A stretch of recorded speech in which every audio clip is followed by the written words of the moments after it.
Hello everyone and welcome to the Sathir Dance Podcast.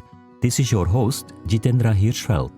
In this episode and the next episode, my focus is on the Tanjore Princess Vijaya Mohana Muktamba of the 19th century.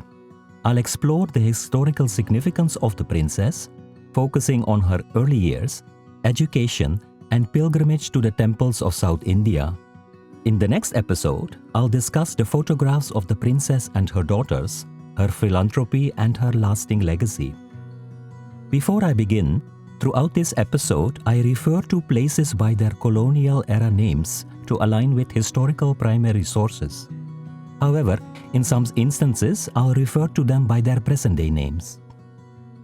In the mid-1990s, during my research on the exceptional 19th century dancer, Tanjore Nyana, I stumbled upon an intriguing figure, Vijaya Mohana Muktamba, Princess of Tanjore, who lived from 1845 to 1885. The historical details I uncovered about her were fascinating, exceeding all my expectations. Between 2009 and 2015, I published my research on Princess Vijaya Mohana Muktamba, the first and only in-depth study ever conducted on her life. Before my work, no academic or scholar had explored or even mentioned the princess or her contributions in any detail. This research was entirely original, uncovering aspects of her life and legacy that had remained hidden for over a century. If you'd like to delve into the full essays, links are provided in the description. The 19th century Tanjore Princess Vijaya Mohana Muktamba was a woman of historical significance who has remained entirely unrecognized. Many academics and scholars claim that the Tanjore kingdom ended with the death of Maharaja Shivaji in 1855. But this narrative overlooks a crucial chapter, leaving important gaps in understanding the kingdom's history and cultural legacy. Princess Vijaya Mohana Muktamba, born in 1845 and living until 1885, was the youngest daughter of Maharaja Shivaji and his principal queen. She was also the granddaughter of the illustrious Maharaja Serfoji, known for his remarkable contributions to dance, music and the arts. Although the Tanjore kingdom was annexed by the East India Company in 1856, the royal family continued to function under the leadership of Dowager Kamakshi Bai and later Princess Vijaya Mohana Muktamba. Both women fought continual legal battles throughout their lives to restore the royal title, Raj of Tanjore, and reclaim their estate. Despite these struggles, they upheld the traditions of the royal court, maintaining its grandeur and influence well into the late 19th century. Princess Vijaya Mohana faced considerable challenges during her upbringing. At the young age of 3, she lost her mother, and by the time she was 10, her father had also passed away in 1855. This tragic event led to the annexation of the Tanjore kingdom by the East India Company. Maharaja Shivaji was survived by his oldest living queen, Kamakshi Bai, along with 16 junior queens and his 2 daughters, Vijaya Mohana and her older sister, Rajasabai. Maharaja Shivaji's death brought significant consequences to life at the palace, as he had not left behind a male heir to succeed the Tanjore throne. However, just days after the Raja's death, Henry Forbes, the Tanjore resident, proposed recognizing Princess Vijaya Mohana as the legitimate successor to the throne after the death of her father. Later, in April 1856, the East India Company rejected the proposal of a female heir. They declared the titular status of the Raja extinct and invoked the doctrine of lapse, allowing them to exert control over the Tanjore kingdom. Immediate steps were taken to dismantle the kingdom's structure. In response, Dowager Queen Kamakshi Bai appealed against this decision. While awaiting the outcome of her appeal, Kamakshi Bai began preparing for a prolonged legal battle to reclaim the estate and restore the royal title. While the legal battle continued, another consequential event unfolded in the Tanjore palace. Raja Sakharam Rao devised a plan to abduct his sister-in-law, Princess Vijaya Mohana. Initially, his wife, Princess Rajasabai, was first in line for the throne. However, due to her ill health, the right of succession passed to her younger sister, Vijaya Mohana. Fearing a loss of influence upon his wife's anticipated death, Sakharam plotted to abduct Vijaya Mohana and marry her after his wife's passing. When Dowager Kamakshi Bai became aware of his plans, she strongly opposed Sakharam's scheme, arguing that it violated royal family customs, which forbade a man from marrying his deceased wife's sister. Despite these objections, Sakharam proceeded with his plan. After his wife died a few months later, he seized the opportunity to abduct the young Vijaya Mohana, holding her captive until she was at least 14 years old. After several years in captivity, the princess finally agreed to the marriage. However, this union and the subsequent birth of a son further extinguished the possibility of her ascending to the Tanjore throne. Tragically, all her children born in the following years died in infancy. In the mid-1860s, when she was around 20 years old, circumstances began to shift in favor of the princess.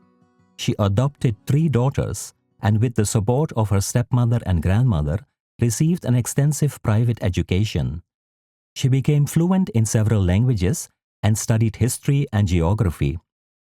Though mostly confined to the palace, the princess enjoyed outdoor activities like badminton. In the early 1870s, the princess gradually stepped into modernity. Following in her grandfather Serfoji's footsteps, she undertook a pilgrimage to South Indian temples. She also traveled to Madras and Delhi, where she engaged with government officials. In Delhi, she broke tradition by being photographed without purda. And in the latter years of her life, the princess became a significant patron of education, especially for girls, within the Madras Presidency. In April 1875, the princess went on her maiden pilgrimage to the temples of Lord Shiva and Vishnu, inspired by her grandfather, who had undertaken similar journeys during his lifetime. But unlike her grandfather, who travelled by horse or elephant, the princess used a special train for her pilgrimage.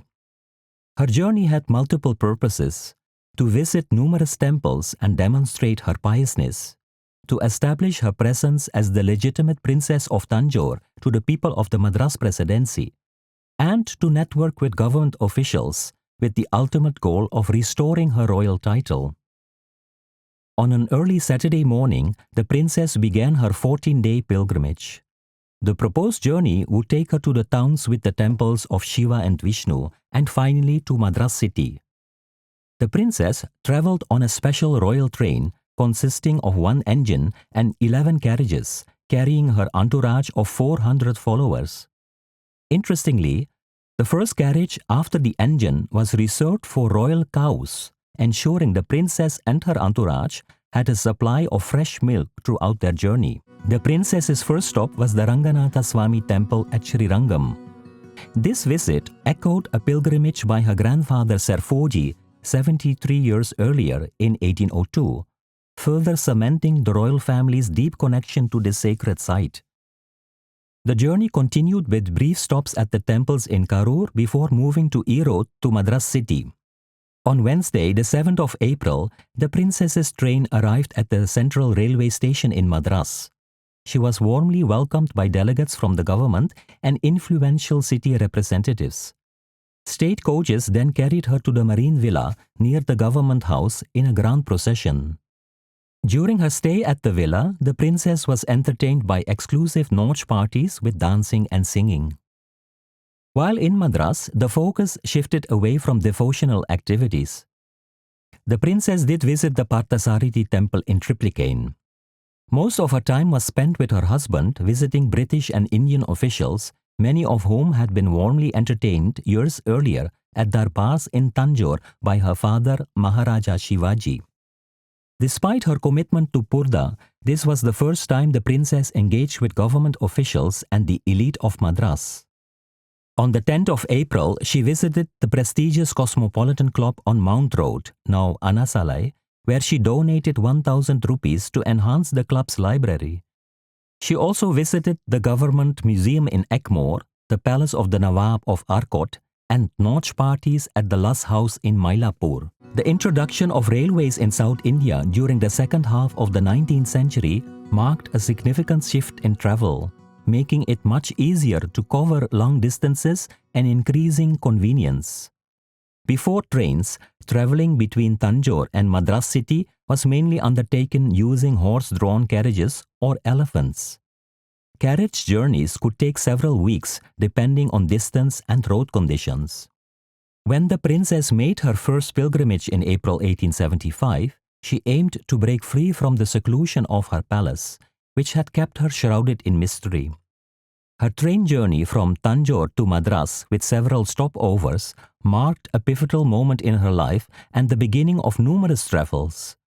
In December 1875, she made a second trip to Madras to meet Prince Edward of Wales, followed by additional visits to the city. Her travels also extended to Delhi, Baroda, Bombay, Pune, Allahabad and Uti, reflecting her new mobility in the modern age. And that concludes this episode of the podcast. I'll continue the fascinating life of Princess Vijaya Mohana Muktamba in the next episode, discussing her photographs, philanthropy, and lasting legacy. I'm your host, Jeetendra Hirschfeld. Please like and subscribe to the channel.